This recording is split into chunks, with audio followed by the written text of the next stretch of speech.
Hello friends. तो पिछली class में हम लोगों ने पढ़ा था कि पास्कल लॉ किसको कहते हैं। एक बार फिर से रिमाइंड करा दे। पास्कल लॉ क्या होता है? यदि कोई स्थिर अवस्था में तरल है तो अपने चारों तरफ समान दाब डालता है। बहुत नॉर्मल है, कोई ज्यादा टफ नहीं है। एक चीज, दूसरी चीज, डेरिवेशन में भी हमने वही चीज प्रूफ करने की कोशिश किया था कि हर एक फलक पर P1, P2, P3 आपस में क्या है? बराबर है। इसीलिए वो पास्कल लॉ का जो हमारा सत्यापन था वो कंप्लीट हो गया था। पास्कल लॉ में एक टॉपिक छोटी छूट गई थी, पास्कल लॉ का उपयोग। तो पास्कल लॉ का उपयोग कहां कहां करते हैं? कभी कभी एग्जाम में आपके पास्कल लॉ को परिभाषा, सत्यापन, उपयोग तीनों बातें कह देता है। तो इसलिए पास्कल लॉ का जो यूज है वो कहां कहां है? हाइड्रोलिक प्रेस में है, हाइड्रोलिक जेट में है, लिफ्ट, क्रेन इत्यादि। तो ये आप पास्कल लॉ का उपयोग आप नोटिस कर लेंगे। ठीक है, जल्दी से इसको नोटिस करिए, फिर हम लोग प्रेशर हेड पे चलते हैं। ठीक है, कि प्रेशर हेड किसको कहते हैं। आप जल्दी से इसको नोट करिए।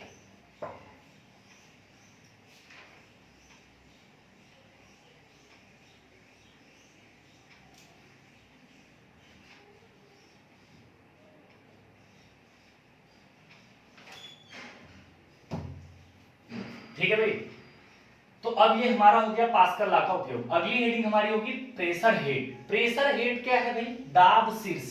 दाब शीर्ष, दाब को आप समझते हैं? हाँ, दाब को समझते हैं। एकांक क्षेत्रफल पर लगने वाले लंबवत संपीड़न बल को हम लोग दाब कहते हैं। अब दाब शीर्ष को समझते हैं। दाब शीर्ष का मतलब प्रेशर हेड। प्रेशर हेड का क्या हमने आपको दाब गहराई संबंध बताया था? प्रेशर और डेप्थ में जो रिलेशन था वो हमने बताया था। हाँ, हमने बताया था। क्या बताया था भाई? P बराबर रो जी एच। जहां कौन सी क्या क्या चीजें थी? P हमारा प्रेशर था, दाब था। रो क्या था? कोई भी लिक्विड, जिस लिक्विड की बात करें उस लिक्विड की डेंसिटी। G क्या था? गुरुत्वीय त्वरण था। H क्या था? डेप्थ था, गहराई थी। तो ये हमारा P बराबर रो जी एच में जो H है, ध्यान दीजिए, इसमें जो H है इसी H को प्रेशर हेड या दाब शीर्ष के नाम से जानते हैं। हालांकि हम गहराई, बार बार गहराई कर रहे हैं, लेकिन टेक्निकल टर्म में यही जो H है, इस फार्मूले का जो स्मॉल h है, यही हमारा प्रेशर हेड होता है। इसका मतलब ये है कि अगर कहीं न्यूमेरिकल आप सॉल्व कर रहे हैं, आपको वहां पे दे दिया कि दाब बराबर 0.2 न्यूटन पर एमएम स्क्वायर हो और उसके बाद 0.2 न्यूटन पर मीटर स्क्वायर हो और g का मान 10 मीटर पर सेकेंड स्क्वायर यूज करिए। उसके बाद रो जो है वो जल है, इसका मतलब कितना? 1000 किग्रा पर मीटर क्यूब हो। तो आप दाब शीर्ष बताइए। इसका मतलब हम फार्मूला यूज करेंगे P बराबर रो जी एच। क्यों? क्योंकि इसी में आने वाला जो H है यही तो प्रेशर हेड है। इसका मतलब P रो G का मान रखेंगे और इस H का मान निकाल देंगे, तो यही H का मान क्या कहलाएगा? प्रेशर हेड कहलाएगा। तो इसका मतलब प्रेशर हेड कोई बड़ी चीज नहीं है। प्रेशर हेड क्या है? H है, और H के बराबर देखें होगा क्या? तो P बाई क्या होगा? रो जी होगा। समझ में आई बात? इसका मतलब डिफिनेशन देने की बात कहें तो ये कहें कि किसी भी बिंदु पर अगर प्राप्त दाब हो और उस स्थान पर अगर हम उस द्रव के डेंसिटी, घनत्व या गुरुत्वीय त्वरण, इन दोनों के गुणनफल से अगर हम अनुपात कर देते हैं, भाग दे देते हैं, तो प्राप्त मान किसका होगा? दाब शीर्ष का होगा। क्लियर है? तो प्रेशर हेड कोई नई चीज नहीं है। जो हम दाब गहराई संबंध में P बराबर रो जी एच जानते हैं, वही H हमारा प्रेशर हेड है और H बराबर क्या होगा? P बाई रो जी। और हेड है, शीर्ष है, तो इसका मात्रक जब भी होगा तो मीटर होगा, mm होगा, सेमी होगा, लेकिन ज्यादातर हम लोग मीटर में आंसर लाते हैं। ठीक है, तो प्रेशर हेड H हो गया। यहां से H बराबर P बाई क्या हो जाएगा? रो जी। मतलब किसी बिंदु पर प्राप्त दाब, उसमें अगर उस द्रव के घनत्व, गुरुत्वीय त्वरण के गुणनफल से अनुपात कर दिया जाए तो प्राप्त मान प्रेशर हेड कहलाता है। क्लियर है? तो आप इसमें लिखिएगा प्रेशर हेड में, प्रेशर हेड में लिखिएगा अतः किसी स्थान पर द्रव का दाब शीर्ष, अतः किसी स्थान पर द्रव का दाब शीर्ष उस स्थान पर दाब तीव्रता, दाब या दाब तीव्रता, स्मॉल टी को दोनों कहते हैं ना, दाब भी कहते हैं, दाब तीव्रता भी कहते हैं। उस स्थान पर दाब तीव्रता, उस स्थान पर दाब तीव्रता, दाब तीव्रता को उस द्रव के घनत्व एवं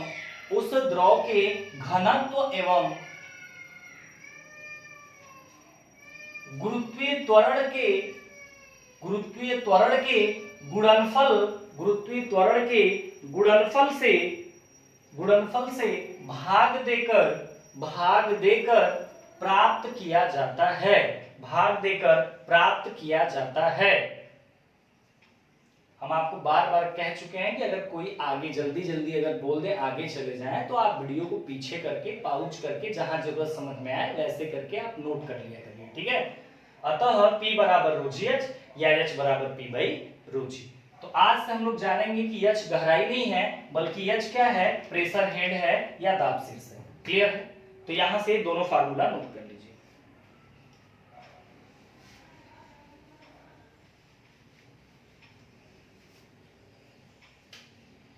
अगली टॉपिक में हम लोग चलेंगे एक दाब शीर्ष को दूसरे दाब शीर्ष में बदलना। ठीक है, आगे हम लोग चलेंगे एक दाब शीर्ष को दूसरे दाब शीर्ष में बदलना। मतलब ये है कहने का कि अगर आपको मान लीजिए कि अगर किसी बिंदु पर मान लीजिए आपको ये पता है कि यहां पर जो प्रेशर हेड होगा वो 10 मीटर पानी के बराबर होगा या 10 मीटर जल के बराबर होगा। मतलब ये है कि एक प्रेशर हेड को दूसरे प्रेशर हेड में आपको कन्वर्ट करना है। सपोज दैट अगर आपको मान लीजिए किसी पॉइंट पर आपको प्रेशर हेड पता है, लेकिन किस प्रेशर हेड में 10 मीटर जल वाटर के फॉर्म का आपको पता है कि उस बिंदु पर 10 मीटर वाटर हेड है। अगर आपसे कहें कि यही हेड पारे के हेड में कितना होगा, मतलब पारे के हेड में कितना मीटर होगा, तो इसका मतलब यही हुआ ना कि एक प्रेशर हेड को दूसरे प्रेशर हेड में आप कन्वर्ट करना चाहते हैं। मतलब ये है कि जैसे 10 न्यूटन पर mm स्क्वायर है, आपसे कहा जा रहा है कि इसको न्यूटन प्रति मीटर स्क्वायर में बदलिए, तो इसका मतलब कन्वर्ट ही तो है। तो यहां पर किसका कन्वर्टिंग है, यहां पर प्रेशर हेड को कन्वर्ट कर रहे हैं कि अगर आपको H जल दिया है कि 10 मीटर हो तो आपको क्या बताना है कि H HHG कितना होगा। तो इसका मतलब ये क्या कहा जा रहा है कि आपको एक द्रव का प्रेशर हेड दिया गया है, दूसरे लिक्विड के प्रेशर हेड में आपको कन्वर्ट करना है। एक द्रव का दाब शीर्ष दिया है वो, लेकिन पूछ रहे हैं कि दूसरे द्रव में अगर उसी को मेजर करते मापते तो दूसरे द्रव में कितना दाब शीर्ष मिलता। क्लियर है? तो ये चीज हम देखेंगे यहां से भाई। अब समझ में आई बात कि एक दाब शीर्ष को दूसरे दाब शीर्ष में बदलना। तो हम जानते हैं कि एक अगर द्रव है तो उसके लिए P बराबर रो जी एच होता है। एक द्रव है, कोई सिंगल लिक्विड है, तो उसके लिए प्रेशर हेड का फार्मूला P बराबर रो जी एच या H बराबर P बाई रो जी होता है।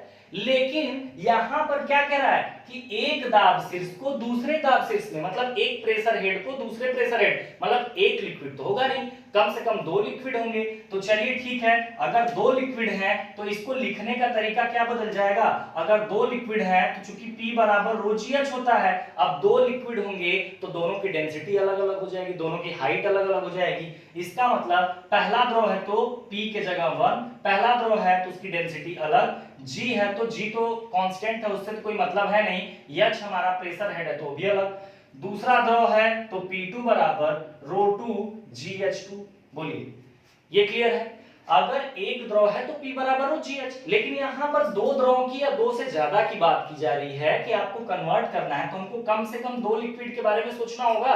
तो एक लिक्विड का चलिए 1 1 1 हो गया, 2 लिक्विड का 2 2 2 हो गया, और बेसिक फार्मूला P बराबर रो GH था, उसी में तो 1 1 1 2 2 किए तो 2 लिक्विड के लिए हो गया।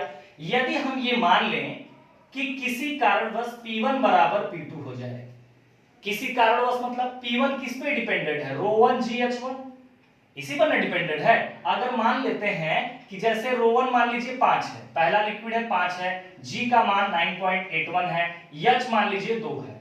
अब दूसरी लिक्विड है तो दूसरी लिक्विड का रो 2, ये रो 1 रो 2 कभी भी 2 लिक्विड के लिए आपस में तो बराबर हो नहीं सकते हैं। एक अगर जल है एक पारा है तो जल का 1000 पारे का 13600, हर लिक्विड का अलग अलग डेंसिटी होती है। तो चलिए मान लेते हैं पहले का 5 है, 9.81, हाइट 2 है, लेकिन दूसरे में रो2 2 हो गया, ये 9.81 रहेगा, H2 5 हो गया। तो इसका रो1 रो2 के बराबर भी नहीं हुआ, लेकिन इन तीनों का गुणनफल क्या P1 और P2 को आपस में बराबर कर सकता है? तो बराबर हो सकते हैं, ऐसा नहीं बराबर नहीं हो सकते। हाँ, दो लिक्विड के लिए रो1 और रो2 आपस में कभी भी बराबर नहीं होंगे।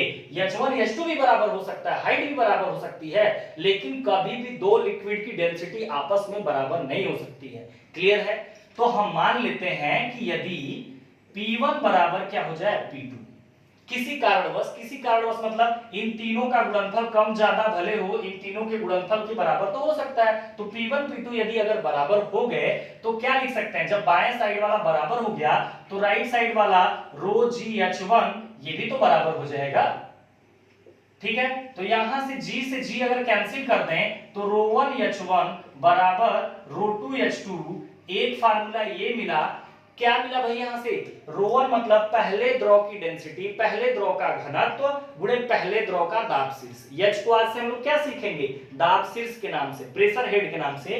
तो पहले द्रव का घनत्व और पहले द्रव का दाब शीर्ष बराबर दूसरे द्रव का घनत्व और दूसरे द्रव का दाब शीर्ष। अगर इसको हिंदी में लिखे तो ये ना लिखेंगे, रो क्या होती है? डेंसिटी होती है। रो1 मतलब पहले द्रव की डेंसिटी, रो डेंसिटी 2 है तो दूसरे द्रव की डेंसिटी, H क्या है? प्रेशर हेड है। 1 लग गया तो पहले द्रव का प्रेशर हेड, 2 लग गया तो दूसरे द्रव का प्रेशर हेड। इसका मतलब ये है कि अगर P1 P2 के बराबर होगा तो ये दोनों भी आपस में बराबर होंगे। G से G कैंसिल किया तो हमने देखा कि रो1 H1 बराबर रो2 H2 मिला। मतलब पहले द्रव की डेंसिटी, पहले द्रव का प्रेशर हेड बराबर दूसरे द्रव की डेंसिटी इनटू दूसरे द्रव का प्रेशर हेड। इसका मतलब ये है कि यहां से आप चाहें तो क्या H1 को H2 में या H2 को H1 में कन्वर्ट कर सकते हैं इस फार्मूले से? हाँ, बिल्कुल कर सकते हैं। H1 बराबर क्या लिख सकते हैं? रो2 H2 बटा रो1। H2 बराबर क्या लिख सकते हैं? इतना बटा रो2। इसका मतलब इसमें से अगर दोनों द्रव का दोनों द्रव का अगर दो लिक्विड हो, एक मान लीजिए चलिए पारा है और दूसरा हमारा जल है, तो पारे की डेंसिटी 1000, तो रो1 1000, रो2 कितना? 13600, पारे का है तो 13600, रो2 है तो 1000। अगर आपको यहां से मान लीजिए पारे का प्रेशर हेड अगर 3 मीटर दिया है, तो क्या आप इस हेड को जल के हेड में बता सकते हैं? बिल्कुल बता सकते हैं। आपसे ये पहला नंबर है, दूसरा नंबर पूछ रहा है, तो H2 बराबर रो1 H1 बराबर बटा के रो2, रो1 कितना है भाई? 13600, H1 कितना दिया? कितना मीटर है पारे का? 3 मीटर है तो 3 रख दिया, नीचे क्या हो गया? 1000। तो क्या आप जो 3 मीटर दिया था, यहाँ पे 3 मीटर दिया था जो पारे का हेड, वो अब किस में कन्वर्ट हो गया? H2 मतलब जल के हेड में। तो ये बात हमारी समझ में आई। मतलब ये है कि इस फार्मूले की सहायता से हम यहां से एक हेड को दूसरे हेड में कन्वर्ट कर सकते हैं। क्लियर? अब देखिए, यहां से सोचे तो एक फार्मूला और निकल रहा है। अगर हम G को कैंसिल ना करें तो क्या आपको बताया गया है स्मॉल w बराबर रो जी, घनत्व, डेंसिटी और स्पेसिफिक वेट में रिलेशन, चैप्टर नंबर 2 प्रॉपर्टी जब आपको पढ़ा रहे थे, गुण पढ़ा रहे थे तरल का, तो उस समय हम लोगों ने घनत्व एवं आपेक्षिक भार में एक संबंध निकाला था। आप अपनी नोट्स में पीछे जाके देखेंगे तो वहां निकाले होंगे आपेक्षिक भार बराबर रोजी, मतलब घनत्व गुणे गुरुत्वीय त्वरण। अगर हम रोजी को यहां ना काटें तो रो1 गुणे जी, मतलब यहां रोजी एक द्रव का है, अगर इसी को हम रो1 गुणे जी लिखें तो इसके बराबर तो स्मॉल w होगा, लेकिन पहले द्रव का घनत्व इंटू गुरुत्वीय त्वरण है तो पहले द्रव का अपेक्षिक भार हो जाएगा। अब हम रो इंटू जी को तो जानते हैं कि अपेक्षिक भार के बराबर होता है, लेकिन रो2 गुणे जी है तो इसका मतलब दूसरे द्रव का अपेक्षिक भार के बराबर हो जाएगा। तो यहां से अगर जी को कैंसिल ना करें तो हम ये कह सकते हैं कि रो1 गुणे जी बराबर अपेक्षिक भार पहला नंबर द्रव का इंटू H1, रो2 इंटू जी मतलब दूसरे नंबर का अपेक्षिक भार स्पेसिफिक वेट इंटू के H2। इसका मतलब यहां से भी हम एक प्रेशर हेड को दूसरे प्रेशर हेड में कन्वर्ट कर सकते हैं। अगर पहले द्रव का अपेक्षिक भार मतलब स्पेसिफिक वेट पता हो और पहले द्रव की अगर आपको प्रेशर हेड पता हो, दूसरे द्रव का स्पेसिफिक वेट पता हो, दूसरे द्रव का प्रेशर हेड जानना हो, ये तीन बातें दी हो तो हम इसको निकाल सकते हैं। या पहला द्रव का स्पेसिफिक वेट अपेक्षित भार दिया हो, दूसरे द्रव का स्पेसिफिक वेट मतलब अपेक्षित भार दिया हो, और दूसरे का दिया हो हाइट मतलब कि दाब शीर्ष, तो क्या पहले द्रव का दाब शीर्ष नहीं निकाल सकते हैं? तो इन दोनों फार्मूलों से अगर हम जी को ना काटें तो ये चीज मिल सकता है। और कैसे मिल सकता है ये मैंने लिखा है कि हम लोग पढ़े थे कि रो जी बराबर स्मॉल w मतलब अपेक्षित भार मतलब स्पेसिफिक वेट। अगर पहला नंबर है तो रो 1 जी गुणे w1 हो जाएगा, और रो 2 जी गुणे रो 2 जी बराबर किसके बराबर हो जाएगा? दूसरे द्रव के अपेक्षित भार के। तो इसको अगर हिंदी में पढ़ेंगे तो कहेंगे पहले द्रव का अपेक्षित भार गुणे पहले द्रव का दाब शीर्ष बराबर दूसरे द्रव का अपेक्षित भार गुणे दूसरे द्रव का दाब शीर्ष। मतलब पहले द्रव का स्पेसिफिक वेट इनटू पहले द्रव का प्रेशर हेड बराबर दूसरे द्रव का स्पेसिफिक वेट इनटू दूसरे द्रव का प्रेशर हेड। क्लियर है? तो इन दोनों फार्मूलों से हम बड़े ही आसानी से प्रेशर हेड को एक प्रेशर हेड को दूसरे प्रेशर हेड में चेंज कर सकते हैं। ठीक है, तो इसमें लिखिएगा,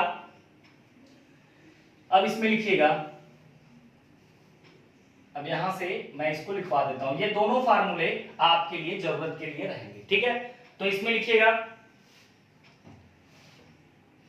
चूंकि P बराबर रो जी एच, ऐसे लिखिए चूंकि P बराबर रो जी एच, चूंकि P बराबर रो जी एच एक द्रव के लिए होते हैं, चूंकि P बराबर रो जी एच एक द्रव के लिए होते हैं, यदि दो द्रव हो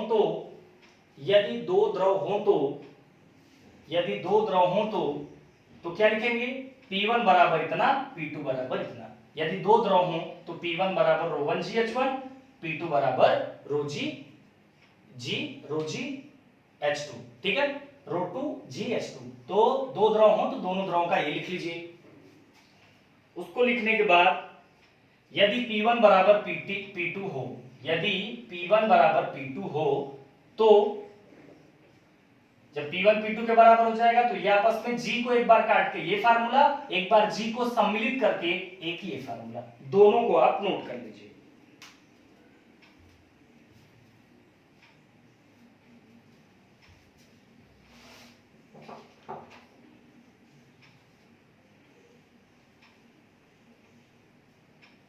ठीक है भाई, नोट कर लिया आपने? ठीक है, इसको नोट कर लीजिए, तब हम लोग आगे वाले टॉपिक पे चलेंगे। तो ये हमारा हो गया। अगर इसको हिंदी में आपने नोट कर लिया होगा, नहीं तो वीडियो को पीछे कर लीजिएगा, मैं इसको हिंदी में लिखवा देता हूं। एक फार्मूला हमको मिला रो 1 H1 बराबर रो 2 H2। इसका मतलब कि पहले द्रव का घनत्व मतलब पहले लिक्विड की डेंसिटी इनटू पहले द्रव का दाब शीर्ष मतलब पहले लिक्विड का प्रेशर हेड बराबर दूसरे द्रव का दाब शीर्ष, दूसरे द्रव का घनत्व गुणे दूसरे द्रव का दाब शीर्ष। ठीक है, हिंदी में अगर आपको लिखना है इसका मतलब तो ये होगा। अब इसी प्रकार से ये भी आपको मिला, तो इसका मतलब क्या है? इसको हिंदी में अगर लिखना होगा तो लिख लीजिएगा, ये क्या है? 1 है W अपेक्षित भार, तो पहले द्रव का अपेक्षित भार मल्टीप्लाई के पहले द्रव का दाब शीर्ष बराबर दूसरे द्रव का अपेक्षित भार इनटू दूसरे द्रव का दाब शीर्ष। या आप लिखेंगे पहले द्रव का स्पेसिफिक वेट इनटू पहले द्रव का फर्स्ट लिक्विड का pressure head equal to second liquid का specific weight into second liquid का प्रेशर हेड। ठीक है, तो इस तरह से आप दोनों फार्मूलों को लिख सकते हैं। इसको नोट कर लीजिए, इसके बाद आगे टॉपिक में चलते हैं।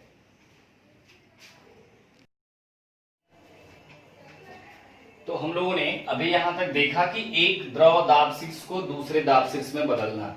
अब हम इस चैप्टर के सबसे इंपॉर्टेंट डेरिवेशन में चलने वाले हैं, जो कि आपको डेरिवेशन भी करना रहेगा और साथ ही साथ इन पे बहुत सारे न्यूमेरिकल भी आपसे पूछे जाते हैं। तो हमारी मेन टॉपिक होगी समतल क्षेत्र या सतह पर संपूर्ण दाब, मतलब total pressure on plane area or surface. Total pressure on plane area or surface की हम बात करेंगे अब कि समतल क्षेत्र या सतह पर संपूर्ण दाब क्या होता है। तो आपको इतना तो पता होगा कि संपूर्ण दाब क्या होता है। हाँ, हमको पता है संपूर्ण दाब क्या होता है, क्योंकि हमने बताया है कि दाब या दाब तीव्रता equal to capital P by A। इसका मतलब एकांक क्षेत्रफल पर लगने वाले यही जो लंबवत संपीड़न बल है, इसी बल को हम क्या कहते हैं भाई, संपूर्ण दाब कहते हैं। संपूर्ण दाब को हमने आपको बताया भी है। तो यहां पर इतना जानिए कि टोटल प्रेशर की बात होने वाली है, मतलब कैपिटल P की बात होने वाली है, और कैपिटल P जो होता है वो स्मॉल p इंटू एरिया के बराबर होता है। मतलब दाब और क्षेत्रफल का गुणनफल संपूर्ण दाब होता है। और संपूर्ण दाब एक प्रकार का बल है, मैं बार बार कह रहा हूं, कई बार भी बताया है इस बात को। तो ये चीज आप ध्यान देंगे कि जो संपूर्ण दाब की बात अगर की जाए तो वो एक प्रकार का बल है जिसका मात्रक न्यूटन, किलो न्यूटन इसमें आएगा। दूसरी चीज की ये बल होता है जो दाब और क्षेत्रफल के गुणनफल के बराबर होता है। तो यहां से ये चीज आप समझ पा रहे होंगे कि मैं यहां से क्या कह रहा हूं, ठीक है। यहां से मैं आपको ये बता रहा हूं कि टोटल प्रेशर की अगर बात की जा रही है तो टोटल प्रेशर मतलब कैपिटल P की बात की जा रही है, जो दाब और क्षेत्रफल के गुणनफल के बराबर है। क्लियर।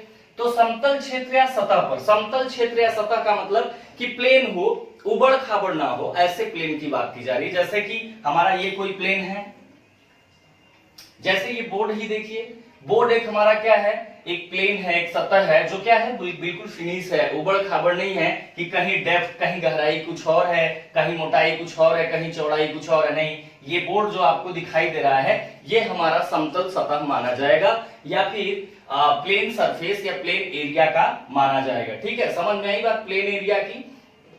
समतल क्षेत्र या सतह का मतलब ये है कि ऐसा प्लेन हो, या बोर्ड जैसा ही कोई प्लेन हो, दूसरा प्लेन भी आप मान सकते हैं, लेकिन ऐसा प्लेन हो जिसकी हर जगह मोटाई गहराई ये अलग अलग ना हो। बात समझ में आई, बिल्कुल फिनिशिंग हो।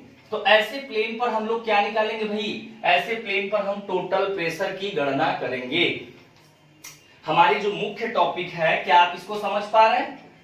समतल क्षेत्र या सतह पर संपूर्ण दाब, समतल क्षेत्र या सतह पर संपूर्ण दाब में संपूर्ण दाब की भाषा आप समझ गए कि संपूर्ण दाब की गणना करनी है, टोटल प्रेशर की गणना करनी है। और टोटल प्रेशर क्या होता है, जो लंबवत संपीड़न बल होता है, तरल द्वारा जो लगाया गया लंबवत संपीड़न बल होता है, उसी बल को संपूर्ण दाब कहते हैं, जो दाब और क्षेत्रफल के गुणनफल के बराबर होता है। तो यहां से हम एक बात क्लियर हो गए कि हमको टोटल प्रेशर निकालना है, उसकी गणना करनी है, और टोटल प्रेशर का मतलब क्या होता है ये भी हम आपको क्लियर बता चुके हैं। दूसरी बात, किस सतह पे हम गणना करेंगे, तो समतल क्षेत्र होना चाहिए, समतल सतह होना चाहिए, प्लेन टाइप का हमारा एरिया होना चाहिए।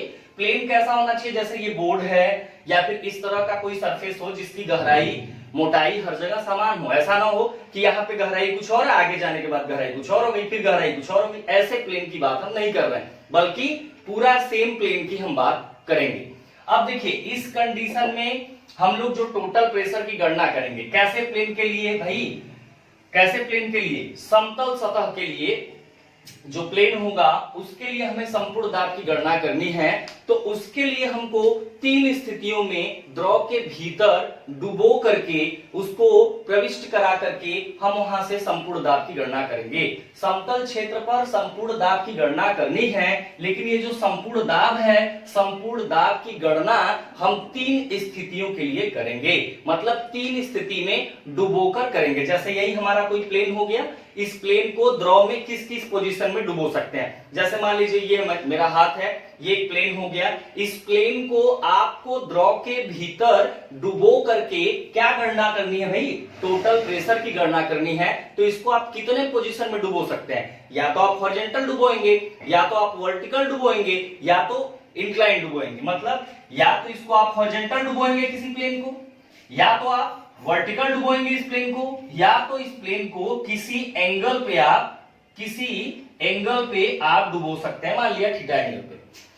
तो ये तीनों बातें समझ में आ गई। एक हमारा प्लेन, मतलब प्लेन पर क्या निकालना है, टोटल प्रेशर, और जो प्लेन है, जो हमारे सतह है, वो कितने प्रकार से द्रव के भीतर डुबोए जा सकते हैं भाई, तीन प्रकार से डुबोए जा सकते हैं। या तो वो हॉरिजॉन्टल हो, क्षैतिज डुबोया गया हो, या वर्टिकल ऊर्ध्वाधर डुबोया गया हो, या नत मतलब किसी कोण पर इंक्लाइन डुबोया गया हो, और तीनों स्थितियों के लिए हमको किसकी गणना करनी भाई? टोटल प्रेशर की। क्लियर है इस टॉपिक से? ये टॉपिक कह रहा है कि समतल क्षेत्र पर आप संपूर्ण दाब की गणना करें। समतल क्षेत्र समझ में आया, संपूर्ण दाब समझ में आया। अब समतल क्षेत्र को द्रव के भीतर कितनी स्थितियां, उसके कितने पोजीशन हो सकते हैं डुबोने के, और डुबोने के हमारे 3 पोजीशन हो सकते हैं, और इन तो तीनों के लिए हमको क्या निकालना है भाई? संपूर्ण दाब निकालना है। क्लियर है?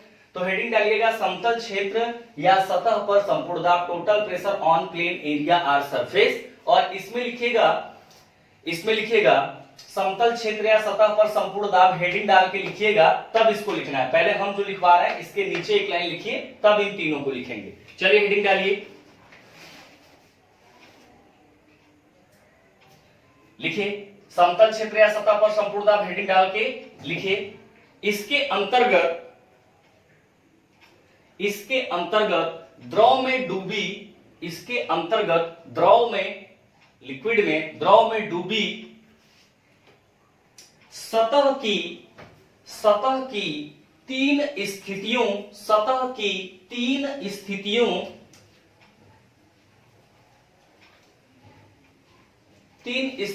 पर किसी एक ओर संपूर्ण दाब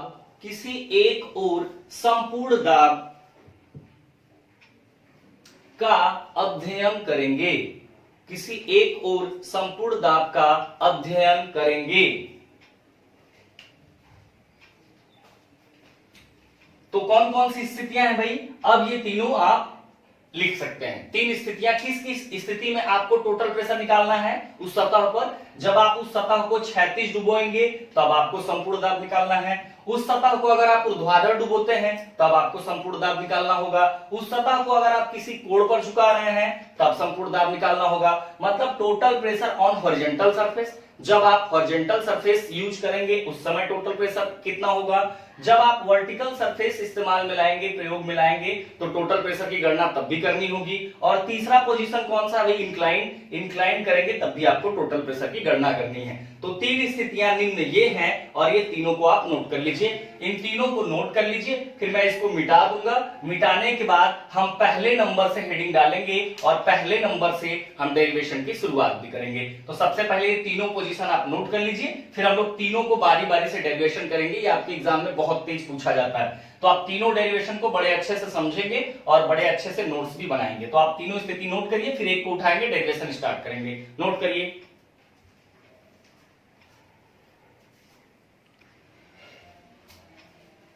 तो ये हमारा तीनों आपने नोट किया। अब हमारा पहली हेडिंग जो रहेगी वो रहेगा कि आपको हॉरिजॉन्टल प्लेन पर हम सबसे पहले टोटल प्रेशर निकालेंगे। ठीक है, हॉरिजॉन्टल प्लेन पर हम लोग टोटल प्रेशर निकालेंगे। तो मैंने यहाँ पे हॉरिजॉन्टल प्लेन का एक डायग्राम बनाया कि मैंने एक सतह है जिसको कैसे डुबोया भाई? हॉरिजॉन्टल डुबोया। समझ में आ रही बात? हॉरिजॉन्टल आपने डुबोया, तो हॉरिजॉन्टल आप डुबो दिए इस प्लेन को। ठीक है, ये हॉरिजॉन्टल प्लेन है, जिस प्लेन का नाम क्या है भाई? बीसी है। समझिए ध्यान से, एक हमारा प्लेन है जिसको हमने कैसे डुबो दिया? हॉरिजॉन्टल डुबो दिया। और उसको आपको समझाने के लिए मैं यहां से एक तरीका लेता हूं कि आप यहां से जल्दी से समझ जाएं। ये जैसे देखिए, ये हमारा एक हॉरिजॉन्टल प्लेन है। ठीक है, ये हॉरिजॉन्टल प्लेन है, इसको हमने किसी द्रव में डुबो दिया। तो हॉरिजॉन्टल का मतलब ऐसे ही डुबोएंगे आप। ये हॉरिजॉन्टल हमने डुबो दिया, तो हॉरिजॉन्टल है, तो इस प्लेन का नाम हो गया बीसी। मैंने नाम दिया है, इस प्लेन का नाम क्या है भाई? इस प्लेन का नाम हो गया कि ये कौन सा प्लेन है? इस प्लेन का नाम हो गया बीसी, जो किस पोजीशन में डुबोया गया है? क्षैतिज, मतलब हॉरिजॉन्टल डुबो दिया गया। क्लियर है? अब ये हमारा एक समतल है, तो इसका सेंटर ऑफ ग्रेविटी होगा, गुरुत्व केंद्र होगा, गुरुत्व केंद्र बीचों बीच होगा, तो गुरुत्व केंद्र हो गया जी। और यहां से द्रव मान लीजिए इतना ऊंचाई तक भरा है, तो सबसे ऊपरी लेयर ही कौन सी लेयर कहलाती है? फ्री लेयर कहलाती है, या इसी को हम लोग स्वतंत्र तल कहते हैं, या स्वतंत्र सतह कहते हैं, या फ्री सरफेस कहते हैं। तो ये हमारा हॉरिजॉन्टल प्लेन हो गया जिसका नाम हो गया बीसी, इसका गुरुत्व केंद्र बीचों बीच हो गया। और यहां से जो गहराई है कहां के बीच की? स्वतंत्र तल। स्वतंत्र मतलब सबसे ऊपरी वाली लेयर। मान लीजिए यहां तक इस प्लेन से इतना ऊपर तक अगर द्रव भरा गया है, तो ये हमारा जो लेयर होगा ये फ्री लेयर या फ्री सरफेस होगा। तो यहां से इसके गुरुत्व केंद्र की ऊर्ध्वाधर गहराई कितना है भाई? x बार है। अब एक बात समझिए, जो यहां से स्वतंत्र तल है, ये प्लेन है, गुरुत्व केंद्र है, इसके बीच की गहराई हमारी x बार है, ऊर्ध्वाधर गहराई, बिल्कुल वर्टिकल गहराई x बार है। तो आप हमको ये बताइए कि जो गहराई यहां हम मेजर किए हैं, इसके गुरुत्व केंद्र से स्वतंत्र तल तक गए हैं, फ्री लेयर तक, या फिर फ्री लेयर से सेंटर ऑफ ग्रेविटी आए हैं। तो हमने अभी पिछली क्लास में भी बताया था कि पूरे हाइड्रोलिक में अगर आपको कहीं डेप्थ मापनी है, कहीं आपको गहराई मेजर करनी है, तो आप हमेशा स्वतंत्र तल से ही मापेंगे। मतलब ये है कि जी से स्वतंत्र तल के बीच की गहराई x बार नहीं है, स्वतंत्र तल से, फ्री लेयर से उसके सेंटर ऑफ ग्रेविटी के बीच की जो डेप्थ है, उसकी गहराई है, वो x बार है।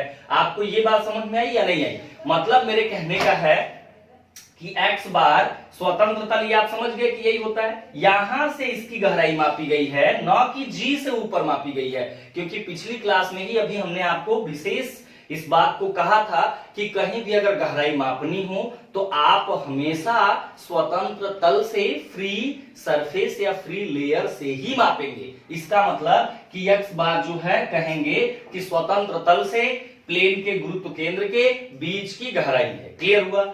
अब इस प्लेन में एक हमने छोटा सा क्षेत्रफल, पूरा क्षेत्रफल कितना है भाई? कैपिटल A है। ध्यान दीजिए, पूरा एरिया कितना है?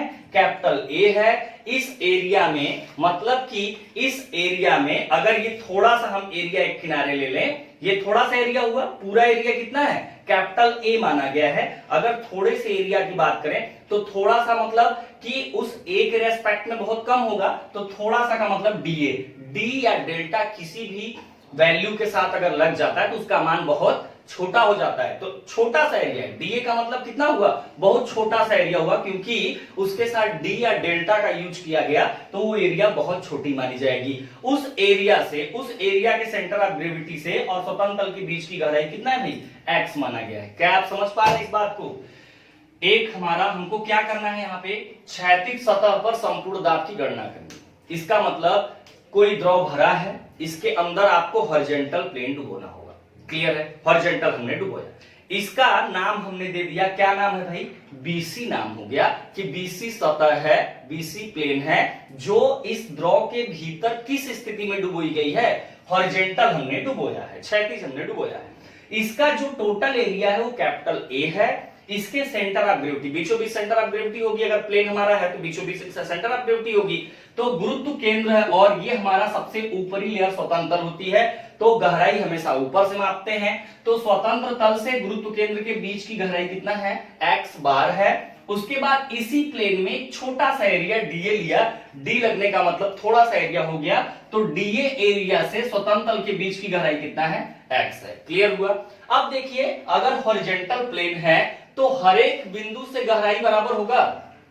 जैसे अगर ये हमारा प्लेन है, इतना ऊपर तक भरा है, अब इस किनारे से अगर गहराई मापेंगे, अगर 2 मीटर आया तो यहां से भी तो 2 ही मीटर आएगा, हर बिंदु से 2 ही मीटर आएगा। बोलिए, ये अगर क्षैतिज सतह है और यहां से मान लेते हैं कि इस सतह से क्षैतिज सतह है और यहां तक है हमारा द्रव भरा गया है, तो इस प्लेन के किसी भी बिंदु से अगर आप गहराई मापेंगे तो आपको गहराई समान मिलेगा। मतलब आप ये समझिए कि आपका रूम है, जिस रूम में आप बैठे हो उस रूम के फर्श से 3 मीटर तक पानी भरा हुआ है, और आपका जो फर्श है वो एक प्लेन अगर मान लिया जाए, उस फर्श से 3 मीटर गहराई तक, अगर जमीन से 3 मीटर गहराई तक पानी भरा है, तो उस रूम के किसी भी कोने से मापिए, बीच से मापिए, हर जगह 3 मीटर ही आएगा।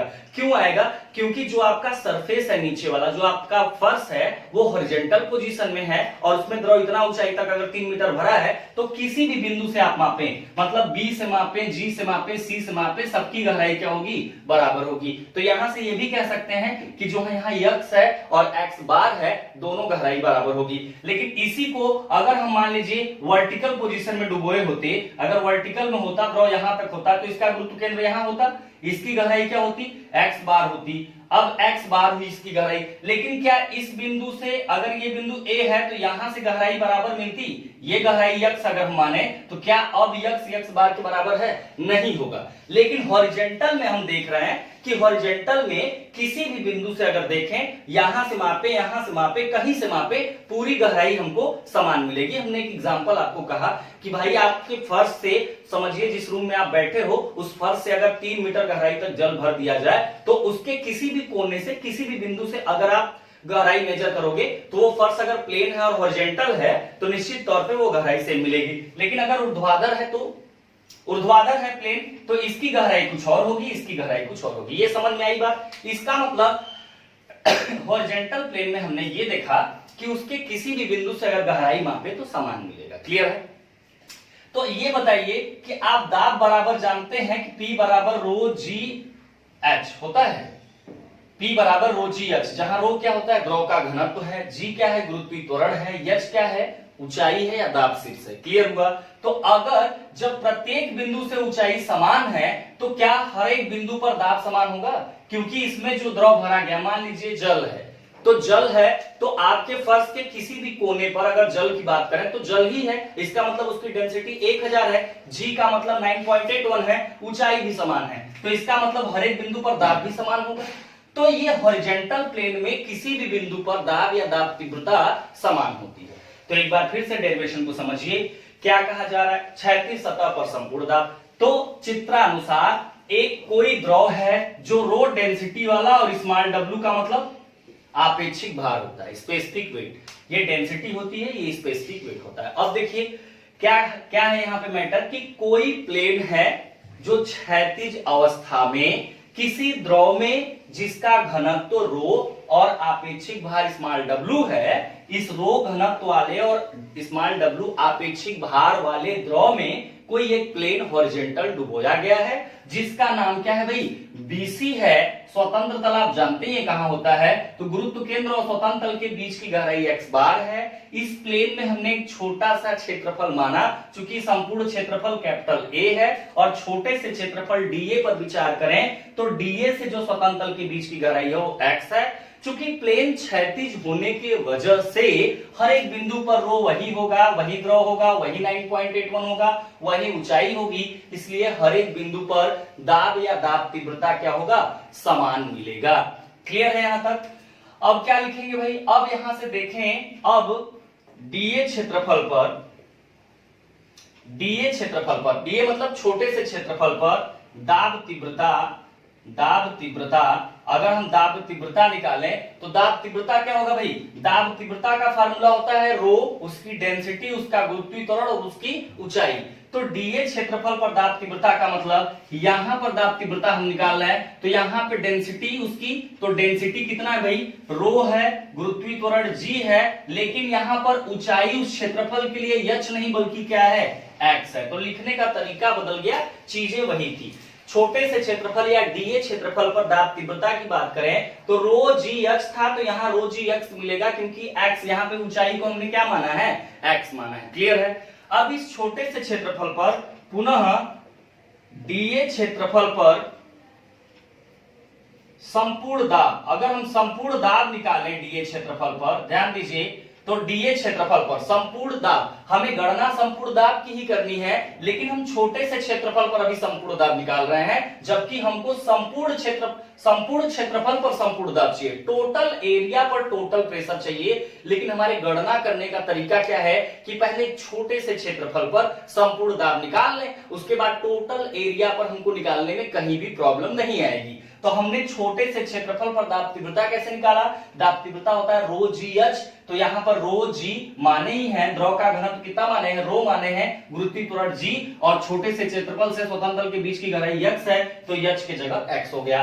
अब इसी क्षेत्रफल पर संपूर्ण दाब को किससे लिखते हैं भाई, कैपिटल P से लिखते हैं। बोलिए संपूर्ण दाब को किससे लिखते हैं, आप जानते हैं कि स्मॉल p बराबर कैपिटल P बाई A या कैपिटल P बराबर स्मॉल p इंटू के A, ये होता है। इसका मतलब संपूर्ण दाब को कैपिटल P से लिखते हैं, लेकिन थोड़ा सा निकाल रहे हैं, इसलिए हम इसके साथ क्या यूज करेंगे, D यूज करेंगे। इसका मतलब dP वहां का मान यूज करेंगे। क्लियर है? संपूर्ण दाब निकाल रहे हैं, कैपिटल P से लिखते हैं, लेकिन छोटे से क्षेत्रफल या डीए क्षेत्रफल या थोड़े से क्षेत्रफल पे बात कर रहे हैं, इसलिए हमने dP लिखा।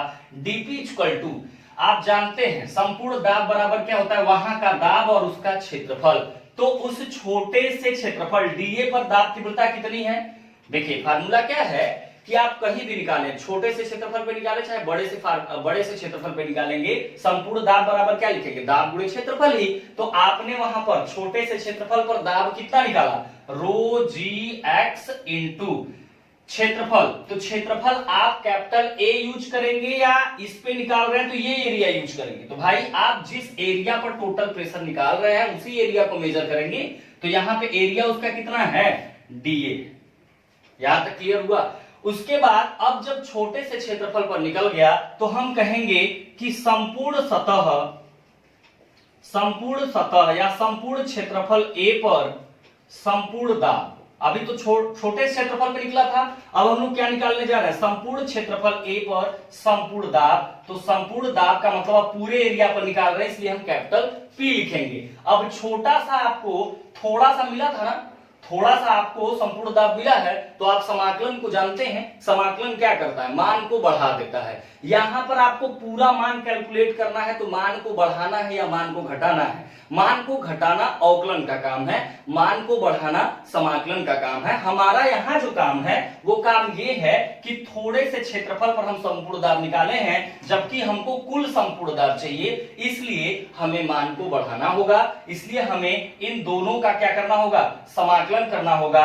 इधर समाकलन करेंगे तो डीपी का मतलब थोड़ा सा संपूर्ण दाब है, कुल संपूर्ण दाब पी हो जाएगा, और इधर समाकलन कर दीजिए तो संपूर्ण दाब टोटल का मान हो जाएगा, मतलब रो जी एक्स इंटू के डीए। क्लियर हुआ। अब समाकलन के अंदर से वो चीज बाहर निकल जाती है जो वैल्यू हर एक पॉइंट के लिए कांस्टेंट होती है, हर एक बिंदु के लिए स्थिर होती है। तो रो क्या है, द्रव का घनत्व है। अगर बी पर वही घनत्व, जी पर, सी पर, किसी भी बिंदु पर घनत्व तो वही होगा, तो घनत्व को बाहर निकाल लिया। जी गुरुत्वीय त्वरण है, ये भी कांस्टेंट चीज है, बाहर निकल गया। तो रो जी बाहर हो गया, समाकलन के अंदर क्या बचा भाई, एक्स इंटू डीए। क्लियर हुआ। हम चाहें तो यक्स को भी बाहर निकाल सकते हैं। कैसे, यक्स जो है, क्या यहाँ पे यक्स जो है, ध्यान दीजिए, एक्स बार के बराबर है। क्यों है, क्योंकि प्लेन हॉरिजॉन्टल है, और हमने शुरू में ही कहा कि अगर हॉरिजॉन्टल प्लेन होती है तो इसके किसी भी बिंदु से गहराई जो होती है वो बराबर मिलेगी। इसका मतलब ये है कि हम चाहें तो x को भी बाहर निकाल लें। इसका मतलब x को बाहर निकाला तो अंदर क्या बचा, समाकलन dA। dA का मतलब छोटा सा क्षेत्रफल है और समाकलन है, इसके पीछे समाकलन है, मतलब इसका मान तब तक बढ़ाता जाएगा जब तक कि पूरा एरिया मेजर नहीं कर लेगा। और पूरा एरिया कितना है भाई, कैपिटल A है, इसलिए समाकलन dA के जगह पे हम क्या लिख सकते हैं, रो जी एक्स इंटू के। dA का मतलब क्या हो गया, A, या इसी को हम आगे पीछे कर लें तो रो जी ए एक्स, ये पूरा मान होगा। क्लियर है। या फिर रोजी को, रोजी आप जानते हैं, एक संबंध हमने आपको बताया था, स्मॉल w बराबर रोजी। तो क्या स्मॉल w बराबर रोजी, रोजी लिखा होगा तो स्मॉल w लिख सकते हैं ए एक्स, या एक्स के जगह पे हम क्या लिख सकते हैं, एक्स बार भी लिख सकते हैं, क्योंकि एक्स और एक्स बार आपस में क्या है, बराबर हैं। इसलिए ये हमारा फार्मूला टोटल प्रेशर का हॉरिजॉन्टल प्लेन के लिए मिला कि रो जी ए एक्स बार या फिर w स्मॉल w ए एक्स बार। क्लियर है। अब यहां पे अगर x को आप बाहर नहीं निकालते हैं तो एक और मैटर आ जाएगा, लेकिन चलिए अभी पहला डेरिवेशन है तो उसमें एंट्री नहीं करते हैं, अभी आसानी से इसको समझ लीजिए। दूसरे डेरिवेशन पे हम उसको थोड़ा एक्सप्लेन कर देंगे, लेकिन ये वाला मेथड जिससे हम बाहर निकाले हैं, इससे भी वो थोड़ा सा टेढ़ा तो जरूर है, लेकिन वो हर जगह लागू होता है। ये तो बस काम चलाने के लिए है। तो फिलहाल यहाँ पर वही चीज है, अगला वाला जब डेरिवेशन करवाएंगे तो आपको मैं जरूर बता दूंगा। यहाँ पर हमारा पूरी तरह से डेरिवेशन क्लियर हुआ। क्या था भाई, क्षैतिज सतह पर संपूर्ण दाब, हमने प्लेन को हॉरिजॉन्टल डुबोया, उसमें उसका नाम दिया कि BC है, उसके गुरुत्व केंद्र से स्वतंत्र तल के बीच की गहराई x बार है। इसमें एक छोटा सा क्षेत्रफल dA माना, जिसकी गहराई x माना। चूंकि प्लेन क्षैतिज था इसलिए प्रत्येक जगह गहराई समान होगी, तो जो x होगा इस गहराई के ही बराबर होगा, मतलब x बार के बराबर होगा। ये जो द्रव, जिस द्रव में हमने डुबोया था उसकी डेंसिटी रो थी और उसका अपेक्षिक भार स्मॉल w था। तो हमने क्या किया, हमने देखा कि हॉरिजॉन्टल होने की वजह से अगर दाब की बात करें तो रो जी एच होता है, तो हर जगह जब गहराई समान मिल रही है तो रो जी तो स्थिर होता ही है। जब गहराई भी हर बिंदु पर समान मिल रही है तो हर बिंदु पर दाब तीव्रता भी समान मिलेगा, लेकिन ये तब होगा जब प्लेन हॉरिजॉन्टल होगा, दूसरे केस में नहीं होगा। क्योंकि वर्टिकल में आपने देखा हर बिंदु के लिए गहराई अलग मिल रहा था, ये देखा था आपने ना, इस बिंदु के लिए गहराई ये मिल रही है तो इस बिंदु के लिए गहराई ये मिलती थी स्वतंत्र तल से, तो इस बिंदु के लिए ये मिलता था, मतलब केवल ये हॉरिजॉन्टल प्लेन के लिए था। इसलिए यहां से हम बात करेंगे कि हॉरिजॉन्टल प्लेन के लिए जो दाब मिलता है हर बिंदु पर समान मिलता है। तो हमने क्या किया भाई, छोटे से क्षेत्रफल पर दाब तीव्रता या दाब निकाला, तो दाब बराबर होता है रो जी एच, तो छोटे क्षेत्रफल मतलब डीए पर,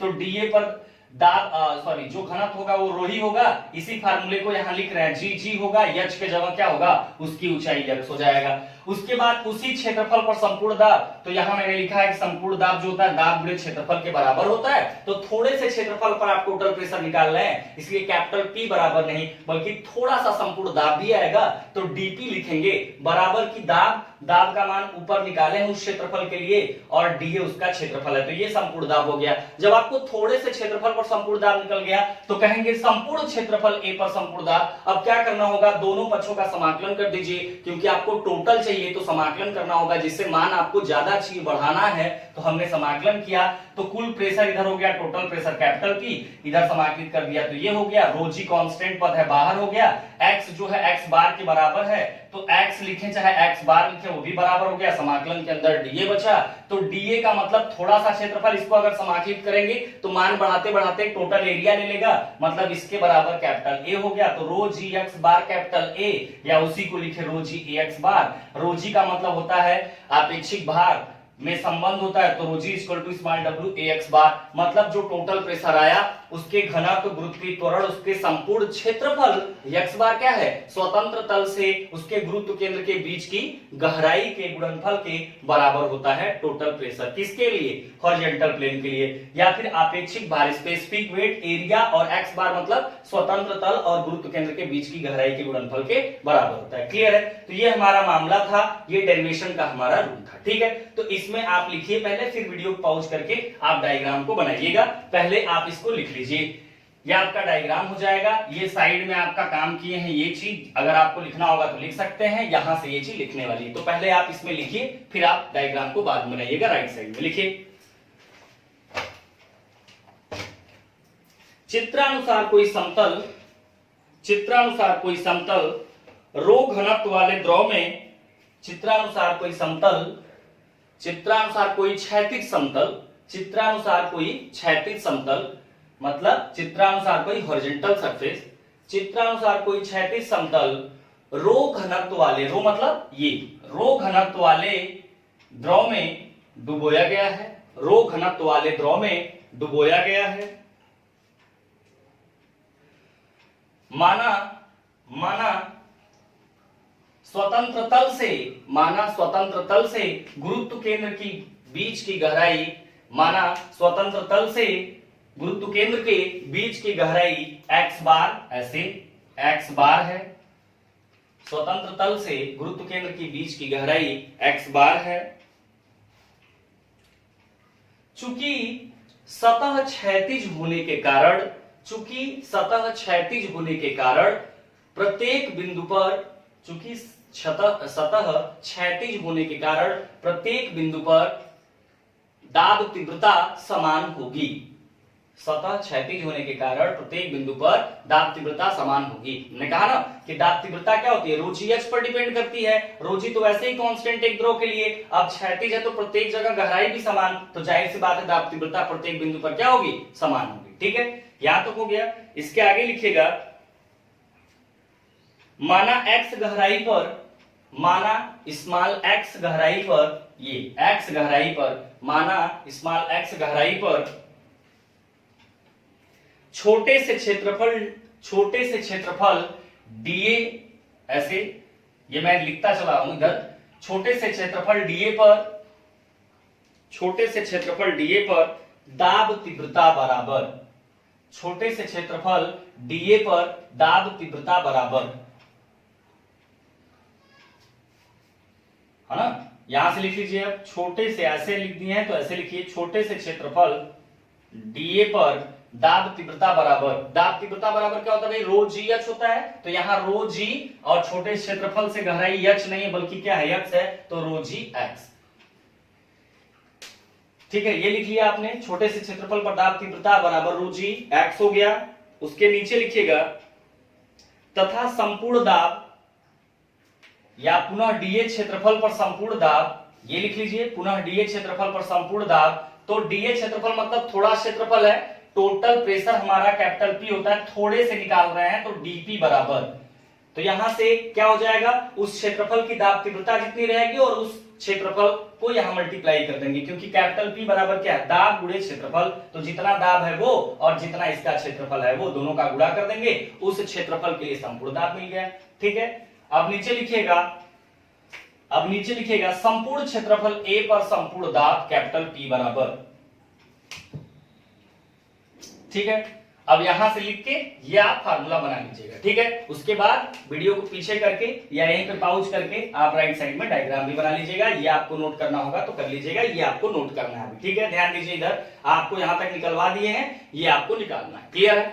तो आज के लिए बस इतना ही। आगे हम लोग मिलेंगे तो क्षैतिज के बाद किसका डेरिवेशन करेंगे भाई, वर्टिकल का करेंगे, इंक्लाइंड का करेंगे। जैसे जैसे क्लास आएगा आगे वैसे वैसे हम लोग सीरियल से ही पढ़ते जाएंगे। ठीक है, तो ये चीज है, आप मन से पढ़िए, अच्छे से पढ़िए। जहां नहीं समझ में आता ग्रुप है आपका, जरूर बताइए, फिर हम दूसरी तरह से वीडियो बना के भेजेंगे। आपके साथ लगातार हमारा प्रयास है। नहीं समझ में आता आप फोन से भी टॉपिक को समझ सकते हैं कि सर यहाँ पे ये चीज कौन सी है, ये आपको अथॉरिटी है। आप 3 से 5 के बीच में, शाम को 3 से 5 के बीच में आप हमसे फोन से भी बात कर सकते हैं, अपनी प्रॉब्लम को आप बता सकते हैं। आप 3 से 5 के बीच में 87 87 20 60 31 इस नंबर पे आप हमसे 3 से 5 के बीच में, आप लोग के लिए 2 घंटे का मैंने टाइम निकाला, जो स्टूडेंट इस पे बात करके अपनी प्रॉब्लम को भी सॉल्व करा सकता है। ठीक है, कि फोन से भी है, आप ग्रुप में भी मैसेज कर सकते हैं, मतलब हर तरह से आपको टाइम मैंने दे रखा है। ठीक है, तो यहां से इसको नोट करने के बाद डायग्राम बना लीजिएगा। ये डायग्राम में नहीं है,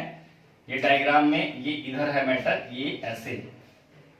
ठीक है, इस डायग्राम को आप भी बना लीजिएगा और बाकी चीजें आप पढ़ना स्टार्ट कर दीजिए, टाइम आपके पास बचा नहीं। ठीक है, तो आज के लिए बस इतना ही। Thank you.